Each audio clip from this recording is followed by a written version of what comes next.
Welcome to the Texans Fan Battle Podcast. I'm your host for the night, Crenshaw. We got a special guest tonight. Before I introduce you to my amazing trio. We got Mr. Bo Diggity 713. Say what's up to the folks. Yeah, what's good, y'all, man? What's up? Got my A1 since day one, Mr. Matthew Briggs. Say what's up. Hey everyone, I want to give a shout out to my amazing daughter, Madison Brooks. She turned 15 today, so happy birthday, baby girl. I love you. Shout out, shout out. And our special guest tonight from Fox 26, we got Mr. Will Kunkel. Kunkel, you had it in the preview. I was seeing was you listening. Thanks for having me, boys. I appreciate it, man. I'm excited to come on. Man, thank you very much. Thank you very much for coming on. So we're gonna start with NFL news.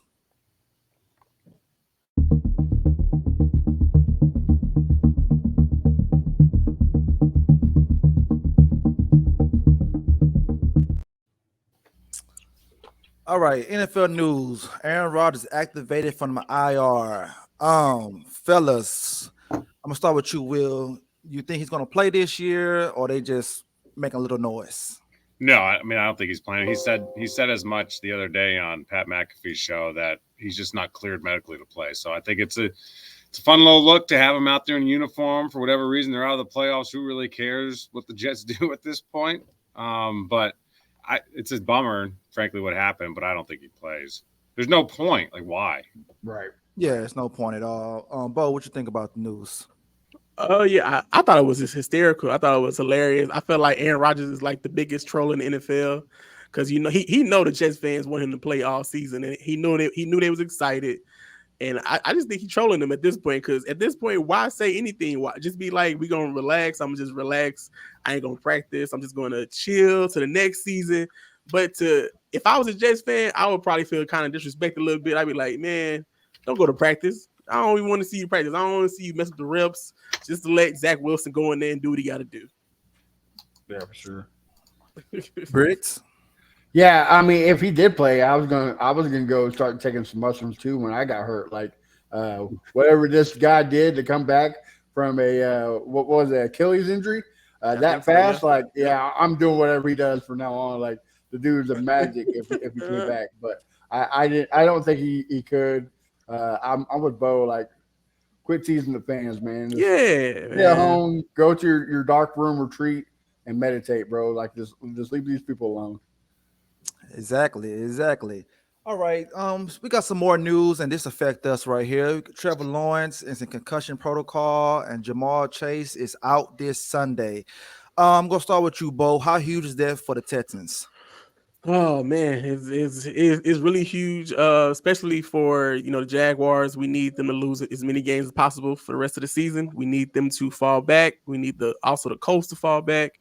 And I'll even say the Bengals. It was at a point where these past couple of weeks I was rooting for the Bengals to win, except for this past week. I was going for the Vikings, but they let me down. But yeah, man, we need the Bengals and the Jags to lose, so that's going to be huge. Jake Browning still looks good with the pieces that they have. Higgins made amazing plays this past weekend, so it still may be tough, but I feel like that's good news for the Texans, man. I feel like as Texans fans, you got to be at least kind of excited because you know that your team still has a chance. Agree. And Will, what about you? And another question: do you have any one of these guys in your fantasy team? My fantasy team's more irrelevant than the Jets at this point, man. I had Saquon and Javonte Williams, and they were absolute trash. Just killed my team. Like, you always want the teams ahead of you to lose. You don't want injuries, but if someone happens to get hurt and they'll be okay later and their team loses and it helps you out, exactly. You can take what you can get a little bit. So this whole thing that we want to face their best, no, we want to face their worst. We want to win and get into the playoffs. Exactly. Exactly. I mean, Trevor said it himself. He said he don't want this division to be good. So yeah. And it's also a little bit whereas, which everyone in NFL team is dealing with injuries, but when your team is hit with your quarterback's not there, you lost your receiver, your other receiver may not play. So it's like, man, let's try to level this playing field a little bit in the NFL. So, I mean, we got a backup. We want you to have a backup as well. That's all I'm saying. Everybody's got a backup. It's backup season. Yeah, that's gonna be the Madden cover, all backup Yeah, quarterbacks. just the backup quarterbacks, just all on the cover at the same time. That'd be amazing. Briggs, what you got on it, man? Yeah, I mean, like Will said, you don't want to see injuries, but now that you're hurt, like, thank you. Whatever help we can get, we appreciate it. The Jaguars are also out Zay Jones, Tyson Campbell, and another Cisco. So the Jaguars secondary and offense is beat up. So if it's time for Tampa Bay to show up, it's the Sunday. I kind of have a feeling like last week when we played the Jets, the teams against the Colts and the Jaguars are going to do their job. So I think the Texans need to do their job, so that way we can jump one ahead of them and take the division. I'm tired of this being a wild card. Let's play for the division. Let's put our big boy pants on and show them why we're here. Well, I mean, speaking of division, speaking of Texans, let's jump right into Texans news right now.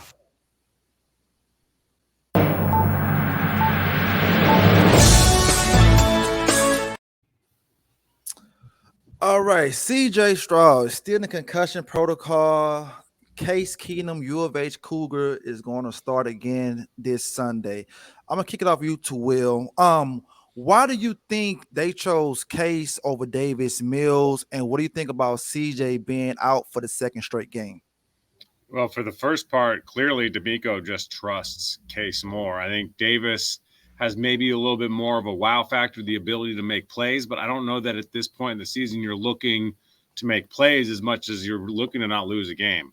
And Case, if he has probably he's a little bit smarter, he's a bit more of a veteran. He's been in this situation after the game in Nashville. What he said was, "I'm built for this." Like, he's been around, he's done this before, and the season now is a sprint. So you don't need to ramp up little by little with Davis and get him comfortable. You need a dude that's been in this situation before, that's ready to rock and roll, because there's 3 games left and every single game matters. As for CJ being concussion protocol still, there's nothing you can do. Just sit and wait, because there's 5 steps you got to wait for. Every concussion is different. It's the brain. It's nothing to mess around with. So the more we try to figure it all out, the less you're going to get anywhere, because I guarantee you the doctors don't know much. CJ doesn't know much, because one day he'll wake up and he'll be better than he was before, or one afternoon he'll be better than he was in the morning, but there won't necessarily be a reason or a rhyme as to why, because they're all different. It's not like Aaron Rodgers' Achilles where we say, oh, he's out. Okay, so probably 12, 13. I mean, CJ could be out 1 week, 2 weeks. He'd be out till week 4 of next season. I mean, for any hockey fans out there, like Sidney Crosby had a concussion that kept him out the rest of one season and then some of the next season, and it was like months on months. These things are nothing to joke around about. So if you think a hamstring can get bad if you re-aggravate it, let's not try to re-aggravate a concussion either. So speaking of concussion, do you believe that this is not his first concussion he suffered this year? I haven't seen any. I know he got a little wobbly in the what was that game at home? Broncos game. But it looked like it was a side. Like, yeah, he looked real aware. He looked super alert. He looked like he was like, oh, dude, this is kind of annoying. Ran into the tent. And then he actually, when he came out of the tent, I was watching him, jumped over the bench back on the field. Like, he was straight. But the refs were like, I don't know. Like, I don't know what you're really feeling. I just see that you wobbled. So I think it was smart. I have no idea if he's gotten another concussion this season. He's certainly had a concussion or 2 or 3 or 4 since playing football, because you can't escape it at this point in your career. Such a violent sport. You're going to get one. Yeah. Okay. Matt, I'm going to ask you this question right here. If CJ is out again next week, do you shut him down for the rest of the season? I mean, you're going to have to start thinking about it, right? Like, the playoffs are nice, but you got to look at the bigger picture. CJ Stroud, the franchise quarterback, you don't want nothing to hurt him. You don't want him to damage long term. I don't think a concussion would do that. But like Will said, you never know. So you just don't want to prolong this injury. So if it comes down to it, you just let him rest. D'Amico and Bobby Slug has shown that they can find ways to win without CJ. Does he improve the odds? Oh, most definitely. I mean, I would take him any day of the week. But again, you got to think the bigger picture. We're thinking in the Super Bowl in the next couple of years. If CJ is pull, what was that? CJ Fedorowicz. If he pulls him and doesn't play ever again, we're doomed. So yeah, if he's hurt in the next couple of weeks, just rest him for the rest of the season and just call it a win. Because right now, 8 wins. Nobody here thought the Texans were going to win 8 right now. Nobody thought the Texans were going to be in the playoffs. So this right now is a winning season for us. Regardless what anybody says, more than 4 wins is a win. So yeah, if it's at the cost of my franchise quarterback, I say sit him. Okay, and Bo, give me your thoughts on CJ. The fan in me wants to see him play. The fan in me wants to see him go out there and lead the team. But also you have to look at it as a realistic standpoint. We're missing a lot of key players. I mean, people keep going, and get injured every week, and so you have to look at the like Matt said, look at the big picture. If we do get into the playoffs, amazing. That is amazing. No one thought we could. If we do get into the playoffs this year, that'd be amazing. But at the end of the day, we have a lot of people injured. So going to the playoffs just to get in there, just say I got in there and throw your quarterback in the harm's way, I feel like that's being irresponsible. And I feel like everyone believes that is our franchise quarterback. If you got to sit him, and that'll be okay. Like I said, I have had an amazing season so far. 8 wins. They did amazing. No one thought we could get 8 wins. So, of course, you want to see them win games. You want to see them make the playoffs. You want to be able to cheer your team on in the postseason. But when all said and done, if he's not cleared, he's not cleared. Don't force it. Don't put him in there if he's not ready, and let that be it.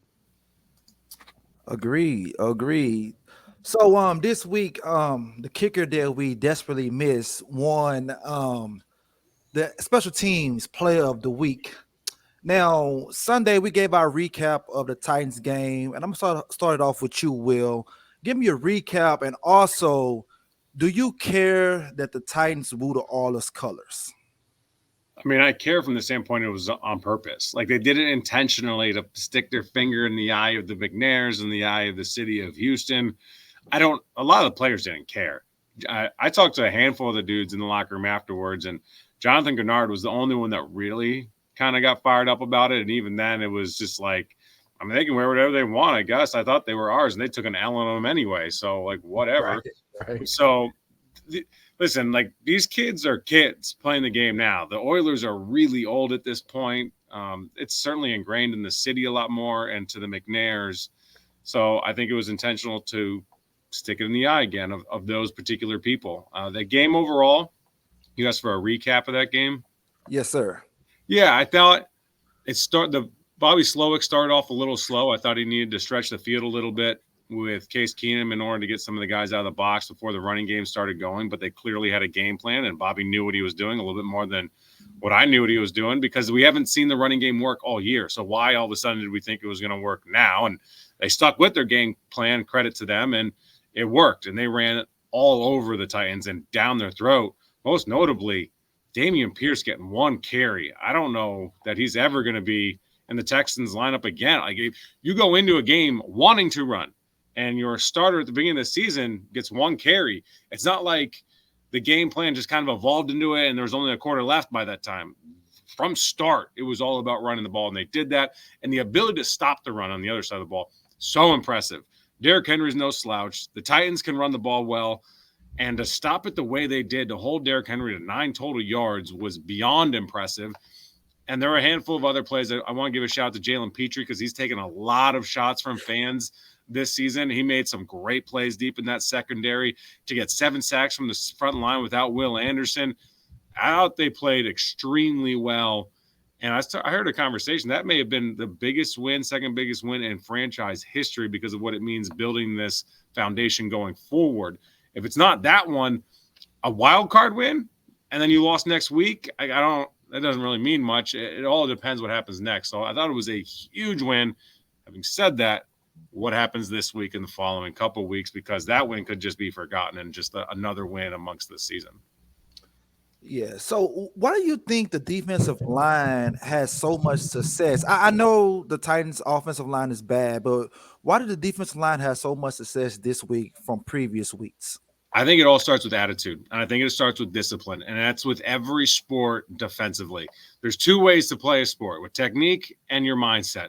And defense is so much about mindset. If you give a damn, if you want to give an effort, you're going to play that much harder. Your technique can be there, but if you're not giving a damn rebound the basketball or trying to stay in your gaps and stay disciplined, it's just not going to happen. On offense, it's so much more is about your just ability to kind of make things happen, and the techniques really got to be there. Your timing's got to be there.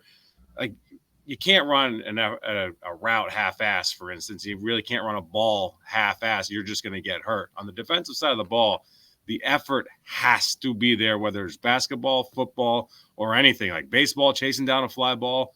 Defense in every sport is so much about effort, and I think they just poured into it, and they were gap sound as well. No one tried to make a play for somebody else. Everyone else let them everyone looked to make their own play, and then let the guy next to them make their play if it was in their gap. Agreed. And now with Mike Vrabel wearing the Bon Phillips hats, did you laugh at that? I laughed because I didn't understand it at first, and then I realized what it was doing. I don't think it's. Some people took it as a slight, and I think it was a tribute. Listen, those Houston Oilers uniforms are not ours anymore. They just aren't. You see them, you think they are, and I get it, but they aren't. So the Bum Phillips and everything that came with that franchise and left with it is theirs now. So he did it as an honoring. I don't think Mike Vrabel would ever slap Bum Phillips in the face or anything like that, legitimately. Yeah, I mean, fans were daring him to do it, right? Like, so I think it's a little kind of It was fun. right, right. It was an honorable tribute. Like, he looked, listen, dude, he's a big boy. And on the field, when we were on the field pregame and saw him walking around with that, he looked like a cowboy. Like, he looked like a badass, man. Look like a person off of Yellowstone, huh? Yeah, dude. Like, that's not a guy I want to mess with, cowboy hat or not. Yeah, and the biggest part is that he took an L in it. So I mean, Indeed, that's he did. I was hoping he was going to wear it over his headset, but it was too. Yeah, too that was great. Okay, fellas, do you have anything on that game before we move on to the Browns game? No, we'll nail it right on the head.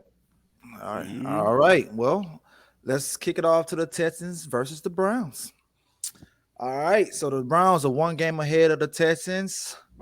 So Will, what are the keys to victory in this game on Sunday? You got to be able to move the ball. Like, this is eerily familiar, this Jets game. Thankfully, it's inside, so you're not going to have that added feature. You're not losing CJ mid-game, and it's not Tank's first game out. So they've got some familiarity with the situation that they're dealing with. But Myles Garrett and that Browns defense is legit. It is the best in the NFL, top 3, whatever metric you want to look at. So this makes me nervous because what can happen is their offense isn't great. But if you give them short fields or you keep our defense on the field for too long, like you did, like the Jets offense sucks. Like, they're horrible. And Zach Wilson threw for 301 yards and they torched the Texans. I don't know if it was the give a damn level or what it was in that game, but this just gives me an eerie feeling of that game because a great defense like the Browns can apparently stop the Texans in their track. And keep in mind, like, the Texans have had a great season. They're also playing a last place schedule. So when they all of a sudden run into a team that's not a last place team, it's like the jarring difference has been strong. And so it just makes me a little bit leery. Agreed. So, Bo, what do you think we should do? Do not let Flacco look like a Pro Bowl quarterback. That's all. Do not allow that, because that's what happened with the Jets game. We allow Zach Wilson to have a contract type of day. So do not let Joe Flacco go out there and dot you up and just go crazy. You got to keep him contained. I'm not really worried about the run game as much, but I feel like this has to be a mix of the Jets and the Titans game. If you have to get field goals, get field goals. Don't try to be too cute. Bobby Slowick, don't be too cute now. How are you feeling though? Like this is my thing. Uh-huh. If you don't run the ball with Case Keenum against the Titans, what's happening in that game? What's happening in this game if you don't run the ball like that? And I doubt you're running the ball like that against the Browns. If we don't run the ball, then we're gonna be one dimensional, and they're really gonna beat us. I agree because we don't have the receivers to get separation against this Browns backfield. So I'm gonna need Bobby to come into his Kyle Shanahan bag and pull some tricks out, but don't get too cute. But just power here, counter there, smoke screen here. But I don't know, man. I just feel like for us on offensive, bring whatever y'all did last week to run the ball, bring a little ounce of that, and I feel like we should be okay. Get into field goal range, and our defense cannot let the Browns expose them. I do not want to see our defense just going out there looking flat. It's a home game. It's the first home game in 2 games. You should be fired up. You should get some good night's sleep at home and come out there and go crazy. Another defensive game. I feel like this is going to be another defensive game. It's not going to be that much firepower offensively, but defense has to step up, and hopefully we can create turnovers on defense because we're missing that. The Texans are missing our defense turning into points, whether it's a pick six, fumble, whatever. We need to score points on defense. What scares me is that when this conversation starts, it's always, Joe Flacco, so that's good. Well, yeah, Bryce Young, Zach Wilson. Yeah, it's always the ones. It's always the ones, man. It's like they play on their heels thinking that they can't do anything, or they try to be over aggressive, trying to make I don't know. You can talk about whatever you think, but we've had bad quarterbacks beat us all year. I think our problem with that is for D'Amico, like you said, he wants to go get them. He wants to feel like if we blitz them, we get them out their game. But for some reason, when we blitz, that's when they kill us with crossing routes. We can't keep up with the crossing routes. Someone's always open. And if there's no Jimmy Ward this week, yes, man, they have to figure out a way to still blitz or disguise the blitz. I think they did a good job last week with Desmond King trying to disguise the blitz a little bit, and he came off the edge and made some plays. So hopefully they got some of that in their tricks, and we should be okay, man. Well, something to note, Joe Flacco was limited practice today with a calf injury. So something to note about. So the quarterback, is it Dorian Thompson? Is it that's going to be the quarterback? Guy. Okay. Yeah. Okay. So Matt, so Matt, keys to victory this Sunday. Yeah, it's the same thing like Will and Bo said, but a little stat I've seen when the Browns are playing away and not home, their defense let up, I think, a lot more touchdowns. Like most of their touchdowns are away games. So we got a little bit there. But the big thing is Nico Collins playing. If Nico Collins is playing, that's going to help us a lot, especially if we can get some quick slants, help Noah Brown get open a little bit. Obviously, that was Casey's favorite target Sunday. So, but we also got Tier Tart from the Titans. And if he plays at nose tackle, that's going to help us stop the run. And maybe cause some havoc in the passing game. Who knows? But I think, like Bo said, it's going to be a defensive game. No matter what, it's going to be a nose hard hitting, probably down to a field goal type of game. But like every game, right? But now we got Fairbairn, exactly. So we don't have to sweat it no more. We don't have Amendola where like, is this guy going to miss a 43? What's crazy is that he won the biggest game of the year, like that Bengals game. Yeah, exactly. Yeah. So you got to get the running game going. Also, Singletary's the lowest yards per carry is 3.9. So you still got to feed it to him. Unlike Pierce, he gets positive yards. So just beat up the defense by running the ball. And if we can't get it, go back to the old Gary Kubiak days. Run, pass. Run, pass. Like just beat the defense down and see what we can do. It's gonna be a tough battle, but I think we can win it. Like it's just like last week. It's one of those games where if Bobby and D'Amico calls the game like they did it last week, Will was right. They got off to a little slow start. When it starts clicking, it was like a marching band. It sounded beautiful. You got it. Yeah, Got to it got take care of that rock, though. That pick six was very close to being the storyline. Yes, Yes. it was. Yes, it was. And also to piggyback on that, we have to deal with David Njoku, and for some reason we don't do good against tight ends. They get the ball a lot. That middle of the field, man. That Oh man, terrifies it'd me. be wide open. It'd be like Texas sometimes. It'd be like, where are y'all at? So hopefully we can slow them down. I agree with you, but to me, I think I'm not going to try to murder his last name, but I think Chig for the Titans is a lot better than David this year, and we somewhat slowed him down. So if we have the same game plan like we did last week against David, we'd be good. We just like I said, D'Amico. Hopefully he put a safety on him and not a linebacker because we don't have Blake Cashman. Blake Cashman is our best covered linebacker we have. Right. For some reason, Christian Harris can't do it, Perryman can't do it, and Toa can't do it. I don't know why, but for some reason they can't cover tight ends very well. And like Will said, Ward is out, but good thing we picked up Amos because Amos did make some good plays. Yeah, his coverage plays is nicely. So I think. Like I said, if D'Amico and Bobby calls a great game, we got in the bag. I think that's why we still have a good chance of making the playoffs because we don't have a Lovie Smith. We don't have a Pep Hamilton. We got D'Amico and Bobby, and they're hungry. And they're very smart at what they do. So that's what gives us the chance. Agree. It's funny. It's funny. I was talking to Fred, who it was in the locker room, but just to piggyback on that point, Briggs, when you have all your studs in the game, it's like the Jimmies and the Joes. When they're out, it really becomes about your coaches and can they put you in the right position because some of these guys don't have the ability naturally to make the plays that a Tank does with his instincts or CJ. So they really need to hit the timings and the routes properly, and the coaches have got to call a great game, and it's exacerbated that much when you have your backups all over the field at this point. Yeah, I mean, we haven't had a healthy starting line since we started the season. It's wild. So you don't know the true potential of this team. Like, who knows if we have a starting 5 offensive line? Who knows if Tank Dell stays healthy? CJ never gets in concussion. And to be fair, like the Jets lost Aaron Rodgers. Every team's lost. Like everybody this year feels like Texas ain't it. We're just real close to it. Right. Well, it's just like what you said, though. Yeah, we lost a lot of players just like everybody else, but our coaches are smart at what they do. They know how to put guys in position to win.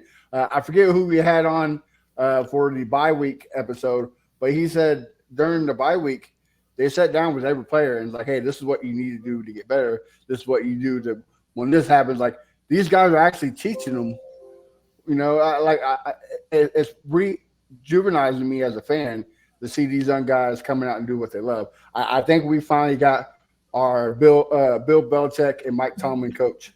Like he's going to be here for a while. Dude, I couldn't agree more with that because I've been preaching this a little bit. There's a lot of similarities when it comes to coaching the game with Ime Udoka with the Rockets and D'Amico Ryans. And there's an accountability aspect and there's a standard that the kids with the Rockets are having to live up to. You're seeing Jalen Green get benched late in games.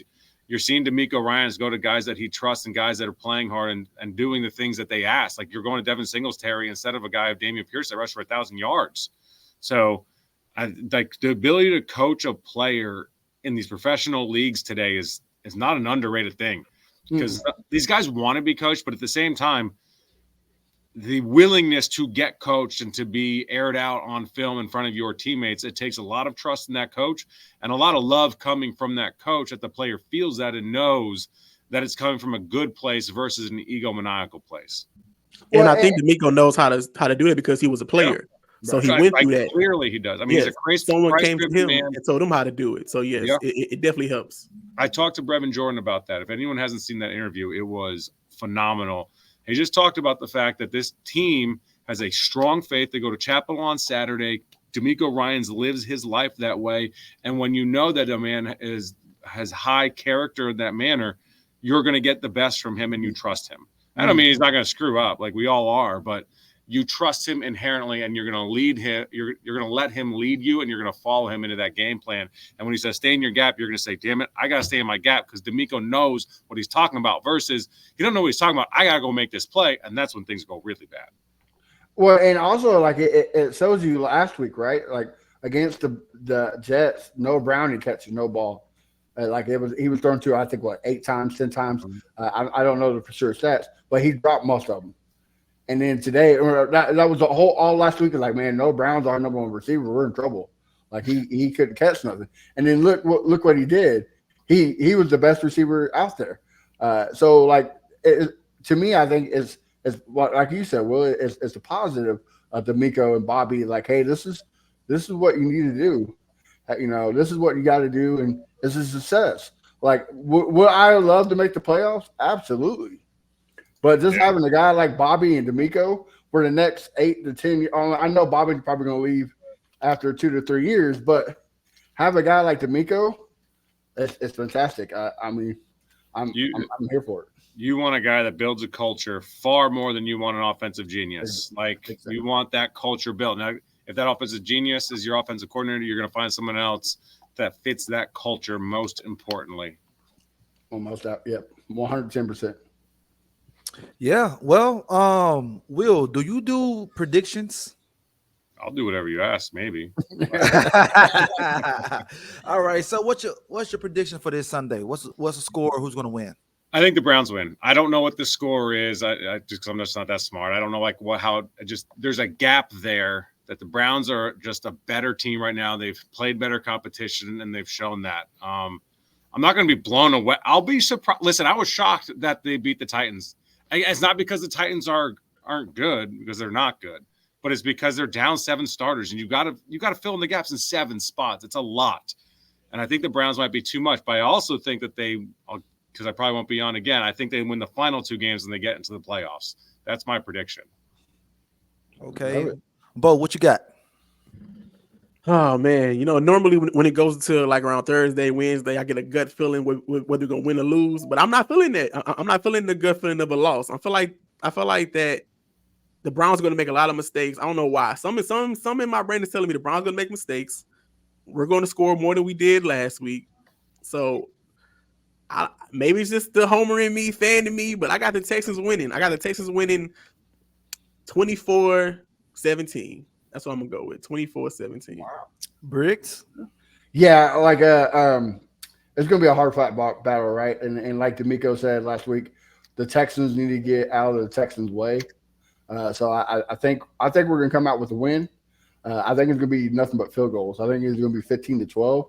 Yeah, we got a lot of stars out, but they're pretty banged up too.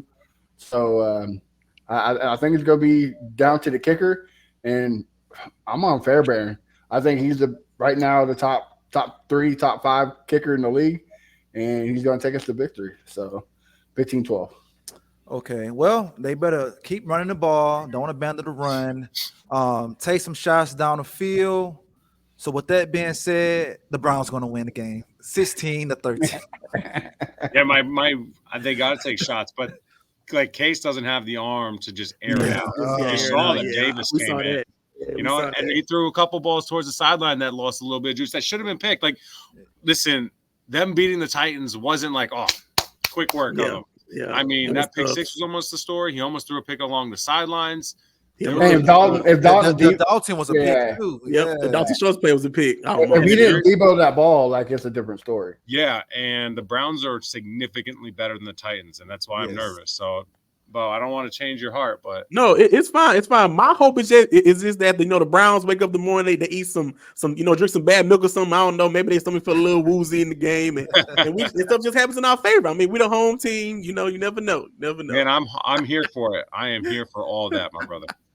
Well, with that being said, too, like I know it's Christmas Eve, but if you have a chance if you got tickets to go to the game, you got to show up. Like this whole get your ass in the stadium. Yeah, they work their tail off all year long for this moment. This fan base has been bitching a whole lot about how they suck, and they have sucked. Don't waste your money on a bad team. This ain't a bad team. This is a good product. It's a fun team, and it's an exciting team. So win or lose, it's been exciting football, and the fan base that's been in that building has been awesome. So show up, be part of it, and be jolly, baby. Let's go. Amen. Didn't Amen. say any better. Exactly. Well, on that note, let's get to a segment that's a fan favorite. Matt, drop the bumper.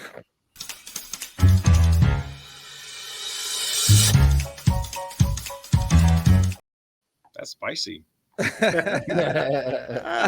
right. I started off. I got two questions for you. One, how did you feel pressure taking over for Mark Berman? And I did not internally. I honestly didn't, because I'm me. I got hired to be me, and I like to think I do my job well enough to get the job, and we do it so differently.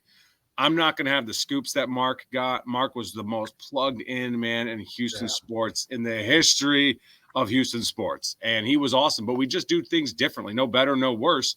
I just got to be myself. Hopefully, fans like it. I like to do things like this. I love to talk with the fans. I love all of that. So I never felt pressure because I knew I wasn't going to break those stories right away. Like I could break Carolina stories right now. Nothing here quite yet. So if there's any sources out there, we can change that. But not pressure. But I understood the shoes that I needed to fill and the respect the community had for Mark for sure. And by the way, Mark has been awesome since I got here. Reached out, said if I ever can do anything for you. We went out to lunch. He's just been an absolute legend that he is. Legend for sure. Yeah, Mark is a legend. So speaking of Carolina, who has better barbecue, Carolina or Houston? All right, so this thing isn't even close for me. It's here. Like I've just I've never been a vinegar-based barbecue guy. Yeah. My wife and I love barbecue. She took me to like one of the biggest names barbecue that she found or something like that. We went out there and we both sat there and ate it. We're like, this ain't it for us. Like we drove 45 minutes and didn't like it. So if you guys have barbecue recommendations in the Houston area, let me know, because I've also heard that Austin area is way better than Houston. Is that true? Austin has some good barbecue. They do have some good barbecue. But Yes, they do. I don't think it's better than Houston, but it's close. I would recommend going to Lockhart, Texas. That's right before you get to Austin, and I think they have the better barbecue through all of them. Lockhart, Texas. So Lockhart. Yeah, it's a place called Smitty's. Has great barbecue. Yeah, I'm writing this down. I'm taking notes. Oh yeah, like the whole town is full of barbecue, man. The whole town, the whole strip. Lockhart, Texas. Where in Houston does a man go to get good barbecue?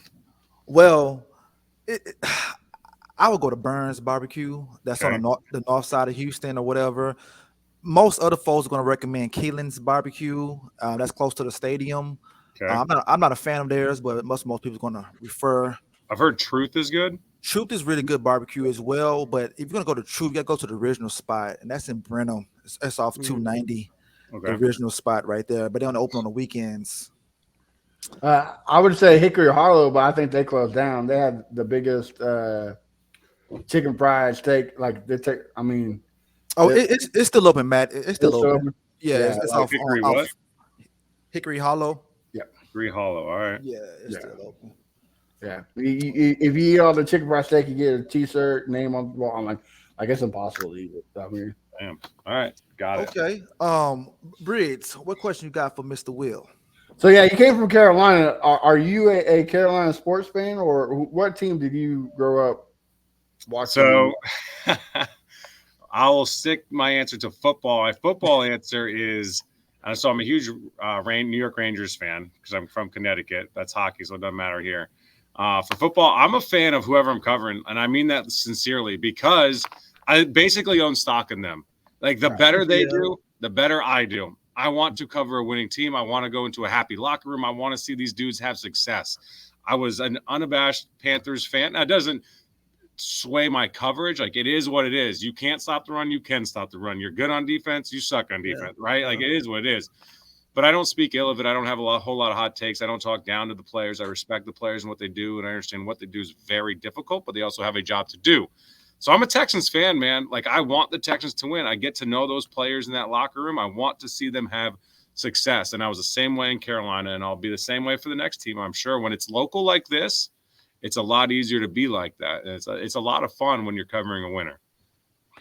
Exactly, because we have had some losing seasons, and it ain't been fun. A lot of beefing with the fans. Oh, but I'm glad we got some kumbaya right now.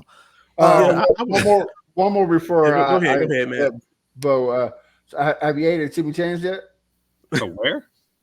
Timmy Chan's? Have you Timmy ate there yet? Chan's, No, Frenchies, Timmy Oh. Chan's. Timmy Chan. Yeah. What's that? It's how can I put this? I feel like it's everything. I feel like everything. chicken wing dinner, shrimp fried rice. It's like it's a bit of everything. I would It's a say bit of everything. Asian soul food, Yeah. American, like whatever you're in the mood for that day, they probably got it. It's one, I believe, right by U of H, right? U of H. I feel like it's Yeah. off of U of H, Yeah, somewhere I off don't know. I'm of looking at it Scott, if right I'm not now. mistaken.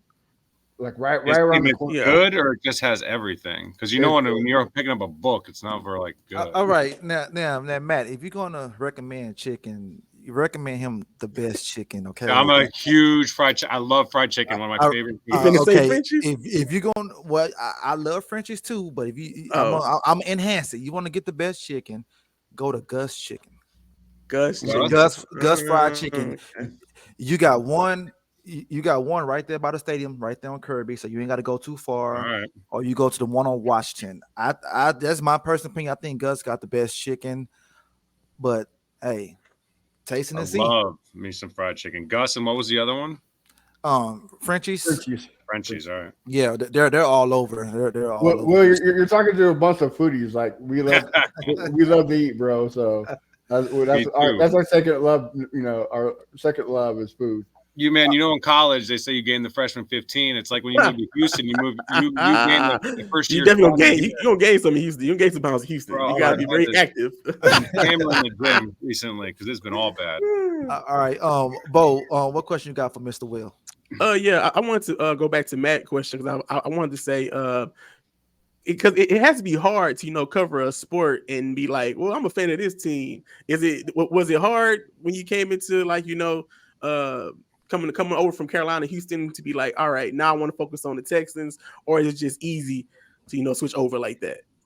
It's easy, man, It's easy? because like the Panthers, they made it easy. Like they're not good this year. So like now here's the crazy part: we go up there and they hand us an L, right? So like Yeah, exactly. It's I one was of the up there, things, man, and everyone's like, "Dude, thanks for coming back. You got us our win." But it's easy because like I'm here for me. I'm here for my wife. I'm here for our family, and the spotlight that I get when the Texans are good at this station, it changes our life. So that doesn't happen in Carolina, unfortunately, because they're not very good right now. And there's nothing I want more than see those people in that front office and the dudes in that locker room have success because they're all really good people. And I think Bryce is going to be good, by the way, if they surround him properly. But I'll just ask you a question on that. I'll just ask you a question. My last question: were you surprised that the Carolina Panthers took Bryce Young? No, because everyone wanted him. Everyone wanted. Interesting. If the Texans got the first pick, they were going Bryce. Bryce was the dude. But this is football, man. Like I went on a rant about this on Twitter the other day. Excuse me, X. Like no one's ever had success in the game of football without somebody else doing something or 10 other guys doing something. So if you have 10 guys not doing their job or 4 or 5 not doing their job, Bryce is going to look the way he did. Look at what happened to CJ against that Jets defense. Like he looked horrendous.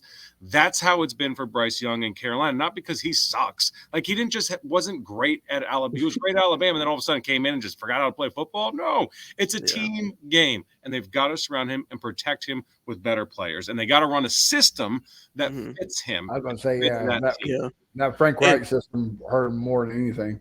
Yeah, and that's what amazes me about the NFL. When these quarterbacks come from these Power 5 schools and they have the best talent around them and they come to the NFL and they don't do as good, it's like you said, once you have you get comfortable, you have 5-star receiver, 5-star running back, 5-star tackle, 5-star this. The best was the best of the best. So when you come to the NFL, you see so much of adversity. I feel like it crumbles a lot of quarterbacks. Well, the talent actually thrive. Yes, right? Yes. So I'm a Northwestern guy. We had a kid, Hunter Johnson, I believe it was, transferred from Clemson to Northwestern. 5-star recruit, absolute stud coming out of high school, went over to Northwestern. He got over there. He's like, bro, the windows that I got to throw to are like this big at Clemson. Or I mean at Northwestern because there's the receivers aren't able to get that type of Yep. separation against other Big Ten teams. He goes to Clemson, these guys are open like this. Like, they're wide open. So that's always the question is CJ Stroud, like those receivers were streaking. Was CJ Stroud going to have that type of success? He always put the ball where he wanted to put it, and he did what he wanted to do. So you knew that he could throw the ball.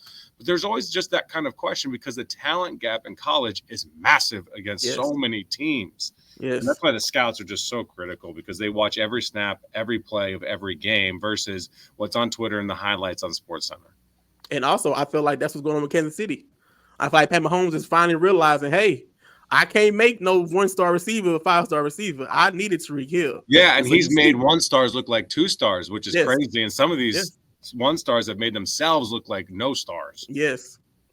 But it's crazy, man. Football is a wild game that fans, and I understand why, always want to point the finger at somebody, but there's so much more that goes into someone having success. And it's so much harder. Like when I got here, I heard all the hate that was going towards Callahan and McNair. Like it's hard to hire a head coach. I know they wisely kind of just broke it down and built up, and then they got their guy. But it's not easy. I thought Steve Wilkes was the guy to hire in Carolina, but I also did not think Frank Reich was a bad hire. I thought he was the guy that could also get the locker room behind him and could build an offensive culture. It didn't work out in the least. And now David Tepper is considered the worst owner in all of professional sports. Like McNair's now, they're beloved because they got the one hire right and the one draft pick right, the quarterback. That's all it takes. Winning fixes everything. That's true. Everything. When you win, it does. But it's so like no one hires a coach because they're going to suck. Like everyone kind of thinks like that's the guy for whatever reason, whoever it is. And they thank God they got D'Amico. And that's what they're learning in New England right now because they're about to switch coaches with him. So and they have no quarterback though, but and they have no there's a lot of guys that stink on that roster. It's a complete game. Now you got to have a quarterback to win though. You just have to. I got one more before we end it.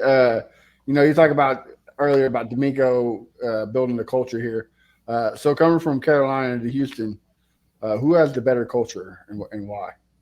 Oh, right now it's here, and it's not even. Well, I was talking about like citywide. Oh God, I was like, damn, because it was great. It was actually great under Wilkes. So here's what I will say, and I loved Charlotte. It's an awesome place to raise your family. It's an awesome place to live, but there's a lack of culture because, like here, there's so many people moving in from other places, but they don't have a culture to lean into. You come here, you're in Texas, brother. Like, get on board. You're in Houston, man. Like, there's food that surrounds that. There's a culture in this city that surrounds it. And it helps that your sports teams are having success now as well. And you're hosting major events like the college football championship. So there's much more of a culture here because it's a much older city to have built that as well. So I truly, truly love the city of Houston. It's my favorite city that I've ever lived in. That doesn't mean that I'll be here forever or that I don't like Charlotte. I love Charlotte, but they're different in that way. And I love somewhere where there's a culture because there's nothing better than going into a culture and assimilating. People that don't assimilate to a culture, just leave, bro. Just get out because why be somewhere and try to change everything they are? Don't do that. You're going there ideally for a reason. So adopt it, assimilate. Well, we need you to be the next Berman, so you can't be going nowhere. You got to be here until you retire. I'll be the next me. At least stay till Super Bowl. Listen, Super Bowl. Right. Then it'd be good. It'd be good. I'm here for that. I'm here for that. All right. So one last thing before we end the show. How much complaining has your wife been doing on the traffic and how far everything is in Houston?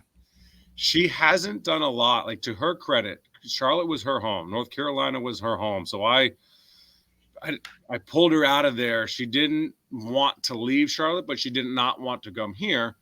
And so here's the thing. It's like the traffic's not great, but it's also like 10 minutes. It's 10 extra minutes to get somewhere. It's now 20 minutes. So it's not like the horrible thing. It's 20 minutes, now 35 minutes. So it's not crazy. And you're also ideally going somewhere that's really cool, fun, new, different, good to eat. So it's worth a little extra. I don't like the traffic, but I get it. And it's just part of living here. So I ain't going to change it, so I don't know how much bitching's going to do about it. It goes back to adapting. You got to adapt. Now, I will say, new mayor, John Whitmire, Just followed that thing. Fix the damn roads, brother. I feel like I'm driving in Baghdad, dude. Oh, Bro, man. they've been trying to fix the road since the Forever. 90s. But Forever. they've been trying. They haven't been It's fixing always anything. someone. It's always someone working on somewhere, never getting it done. You I need agree. to tell me, say, hey, look, the Astros are winning, the Rockets are winning, and the Texans are winning. Now the roads need to start winning. Like Yeah, the be roads nice. need a Please. national sports team. So I might open a suspension business in this town. you might be a very rich man. Yeah. Oh, man. All right, man. So we're gonna end the show like that. Will, tell the folks where they can find your great work at on Fox. Man, please follow me on Twitter at Will Kunkel Fox. Follow me on Instagram at Will Kunkel. I've got a podcast called A Relatable Journey. I talk to athletes about their journey in life and the struggles they face and their relationship with God and the faith that they have, something a little different, a little deeper. Awesome. So just please stay in touch, reach out. If you got any questions, holler at me. If you hate something I do on air, let me know, and I'll just laugh back at you and say, it sucks to be you, man. But I mean, I appreciate you guys having me. This has been a blast. Really good conversation. You guys know what you're talking about, so it's nice versus, some fans popping out some things they don't have any idea what they're saying. So you guys do a good job, and thank you for having me. I appreciate it. Thank you, Mr. Will. Yes, we appreciate you. One Thank you. last thing. How briefly, the interview you did with CJ, how was that interview to you? Like, was that a huge moment right there for you? It was huge for me from the standpoint that he became somebody, right? So like, it's always big for me. I always treat those interviews like they could be the next big thing. And it's about them and it's about how they're willing to open up. And CJ was awesome. His willingness to talk about the S2 test and some of the trials that he's gone through. Brevin Jordan was another one that he just like, they make that me Brevin look Jordan good. episode was amazing. I appreciate that, man. He was special. Like, they make me look good. Now the relevancy of CJ takes it to another level, and it's an honor when people can talk about their faith and some things that they've gone through that aren't necessarily mainstream. It's a badass conversation, man, and it's so much fun because they talk about football all day, but they have a bigger platform and purpose in life than just what we see on Instagram or on the field. But that CJ one was big because I got to him before he blew up. And that was the key. And before he got hurt, honestly, selfishly, I wouldn't be able to get him now because he's in concussion protocol. Rehab, like talk about a blessing that I hit that kind of when I did. And thank God he was as amazing and good of a person as he was. All right. Bo, tell the folks where they can find your work at.